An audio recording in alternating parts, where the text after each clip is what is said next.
Hello, I am Brigitte Gabriel. As news anchor of world news for Middle East television back in the 80s, I had the opportunity to cover the first Palestinian uprising. What you're about to see is a news story I co-produced in 1988, revealing a perfect example of religious racism and bigotry. It's about Palestinian Muslims turning against their Christian neighbors, intimidating and threatening them, as talk of Israel giving up the territories to the Palestinians began circulating.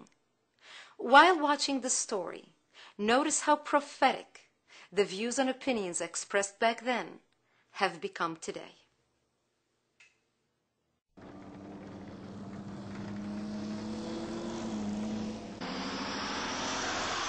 Suffering continual losses and facing world pressure against their presence in Lebanon, Israeli troops pull out of the southern city of Sidon. Throughout the city, the Sunni Muslims and the Christian population celebrated in the streets. Muslim and Christian, same. Only one, not Christian, not Muslim, all one. You understand? Go all happy. They love each other. 2 months later, combined Sunni and Shiite Muslim forces attacked the Christian population around Sidon. 100,000 people fled their homes. The unity of Lebanese nationalism, once celebrated between these communities, gave way to political aspirations and a growing Islamic revolution. We are hearing them saying, or to become Mohammedan, or to live here, or to die. Today, Israelis are again being asked to leave. This time, the occupied West Bank, to allow Muslim and Christian Palestinians the formation of their own state. For the most part, these two groups of Palestinians consider themselves united in their struggle against Israel. Differences between Christian and Muslim have been suppressed for the sake of Palestinian nationalism. We are dying and we are feeling hungry and we are together. Christian Lebanese, Christian Palestinians. Two situations. One history, the other the present, being played out with similar words and players. It is the continuing story of Christian existence in the Middle East. Today, with the background of uprising and instability in the occupied territories, what is the present situation and future of the estimated 50,000 Christian Palestinians in the West Bank? Some Christians feel they are already seeing the handwriting on the wall, specifically the writing on the walls in the Christian quarter of the Old City of Jerusalem. They see it as a sign of increasing radical Islamic fundamentalism among Muslim Palestinians. We can read some slogans, written on the walls, that Christians, must be with Muslims.